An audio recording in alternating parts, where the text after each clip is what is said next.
the case. Okay, title it's Sun City, case 41 of 9/2024. I have also been asked to speak about case number Sun City 41 of 9/2024. This case stems from what happened at Sun City in Northwest, leading to Rustenburg SAPS Sun City case 41 of 9/2025 and Tom's inquiry 7 of 9/2024. The complainants are known to the Commission. This relates to the interference and involvement of Lieutenant General Mbotho. On 6 August 2024, Tom's unit arrested 17 suspects and seized 32 firearms. The suspects were booked at Sun City Police Station, and Lieutenant Colonel Khekwane, then he was a captain, approached my team informing me he is there to take over the case as it fell within DPCI Northwest jurisdiction and mandate. I agreed as I was the one who made calls requesting members of DPCI Northwest to take over the docket. Before a docket was opened, Tom's went there and operated on Tom's inquiry 7 of 9/2024 on allegations of possessions of illegal firearms. Lieutenant Colonel Khekwane informed me he is there as per instruction of Lieutenant General Mbotho. At the time, he was Major General Mbotho, was the provincial head of Northwest of DPCI. Due to lack of space at Sun City Police Station, the suspects were detained at Rustenburg Police Station. We arrived at Rustenburg SAPS after 1800 hours on 6 August 2024. Lieutenant Colonel Khekwane requested me to answer a call he was busy with his mobile number. As I was taking the phone from Lieutenant Colonel Khekwane, Lieutenant Colonel Khekwane informed me beforehand that he was speaking with General Mbotho and that the general wanted to speak with me. During the conversation I had with General Mbotho, he asked me why Tom's arrested security guards with registered firearms as he was told by Colonel Khekwane. I informed General Mbotho that it was a lie as the security which was found at the scene was tight security whose members were wearing black security uniform. I informed him that the Tom's team checked the firearms they had and confirmed that they had registered permits for all firearms in their possession.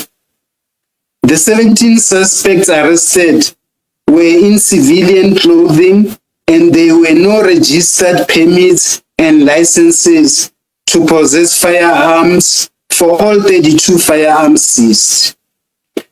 General Mbotho was insisting firearms belonged to security company and are legal. That was his final stand on the phone. Lieutenant Colonel Khekwane was with Tom's for the night at Rustenburg SAPS, insisting that the arrested people were security and the firearms seized had permits. Information availed to Tom's from sources was that the arrested suspects were hitmen or Inkabi, hired and working for Ms. Mpopo. Lieutenant Colonel Khekwane was on his cell phone for most of the night with General Mbotho.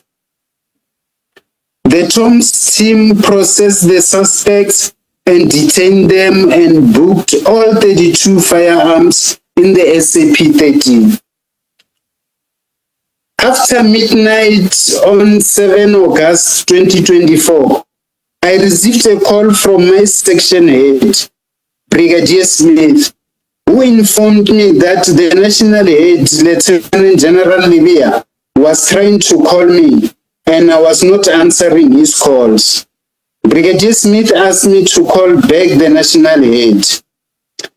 After 0100, I saw a missed call from the national head and went to the car to call him back. General Libya wanted to know the basis upon which Thoms arrested the 17 suspects and seized 32 firearms. I explained and General Libya informed me that the firearms registry works 24 hours and I can contact them and check the 32 firearms seized if they are registered, and if so, we can hand them back. I objected to the suggestion of General Libya, explaining that arrest is not only on legitimacy of firearms, but on fact that the suspects allegedly fired shots at innocent members of the public on the mine plant 2 days back on Wednesday, the 4th of August 2024.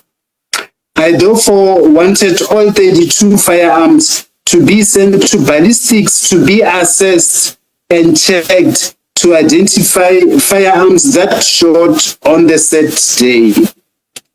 General Libya acknowledged my explanation and said that he will not interfere with my work and that I should do as planned with my Thoms team. Later in the same morning, Brigadier Smith phoned me and informed me that General Mboto said that the whole team of Thoms that operated on the scene must go back to the police station and make statements, as the statements made when opening the case might be incomplete and the case may not be placed on the court roll on Monday, the 9th of September 2024, which was incorrect, as request that we go back and make statement was to display a sense that suspects were innocent.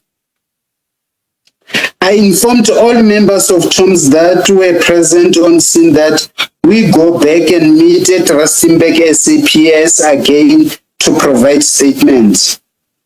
The same day, after 1300 hours on arrival at Rustenburg SAPS, Thoms team found and communicated with Colonel Khekwani as instructed. Colonel Khekwani wanted to lead Thoms members on what to write and say in their statements, which Colonel Khekwani insisted was as per the instruction of General Mboto. I refused and instructed members to write what really transpired, and I also wrote a statement assessed here as true. The Thoms team left Rustenburg SAPS expecting the 17 suspects to appear in court on 9 August 2024, and also that the 32 firearms seized will be sent to ballistic for testing as normal procedure and protocol. I learned after a few days that nothing as expected to happen to the arrested suspect and seized exhibits. It is alleged that the suspects never went to court but were released for unknown reasons, and all firearms seized were returned back to the suspects. Attached S3, its success report written at Thoms' office with all details of suspects and firearms seized. My conclusion and suspicion on the above matter are corrupt activities by SAPS senior members with a suspected individual named Ms. Mpopowe, who is alleged to use threats and violence against innocent members of the public for mining rights. After the scene at Sun City, there were rumors and allegations made on the streets that Brigadier Mokoena is collecting protection fee from Ms. Mpopo every month, suspected to be for him and General Mboto. This can be further corroborated by the fact that General Mboto, after his appointment as Divisional Commissioner of DPCI, visited the Tom's office to introduce himself and meet the team, but started making threats to the unit during the introduction. He insisted that all members must inform him of every work-related movement and that no member should conduct work outside Gauteng without his knowledge and approval. He also mentioned that members need to explain themselves what operations, why and where. The whole time he was at office, he was threatening members and promising to deal with them. He also indicated that he does not want like the Tom's unit and that he intends talking to the national head that Tom's falls under General Flynn because he does not want Tom's near him. All allegations above were never investigated further by any member from Tom's, and don't know if DPCI Northwest also investigated the allegations. Brown Mokgotsi alleged he participated in this operation at Sun City, which he was not. I only briefed him of the case and corruption in his province. Thank you, Witness I. In relation to this case, did you ever report it to anyone? Yeah, after a year, I reported the matter to IPIT. And I reported the matter to IPIT, and nothing was done by IPIT in the sense that when I asked status, they said the same docket is still under investigation and there's nothing they could do. Around 2025, I wrote an email to Ian Cameron, the chairperson of the Portfolio Committee of Police in Parliament, about that and conduct of General Mboto. And in relation to the IPIT report, do you know who the investigating officer was in that regard? It was Takalani Maposh. And then in relation to Mr. Ian Cameron, did you ever get a response? There were, I believe, 2 or 3 conversations. Because the initial email, as I requested Mr. Ian Cameron to have a meeting with me, and he responded in relation to what I said. I will explain everything when we meet in person, not through email. He said no, he can't secure an appointment with me if I don't give him a title of what we are going to discuss. I explained that it's in relation to conduct of General Mboto and Brigadier Mokoena. Ever since I gave him the title, he never came back to me to date. All right. And then Witness I, just to go back to paragraph 52, I just have one clarity question there, where you talk about the call you received from Brigadier Smith informing you that General Mboto wanted you to go back to the scene to make statements as the statements were incomplete. In your words, you say, later in the morning, Brigadier Smith phoned me and informed me that General Mboto said that the whole team of Toms that operated on the scene must go back to the police station and make statements, as the statements made when opening the case might be incomplete and the case may not be placed on the roll on Monday, and you give the date. Then you say in brackets, which was incorrect, as request that we go back and make statement was to display a sense that suspects were innocent.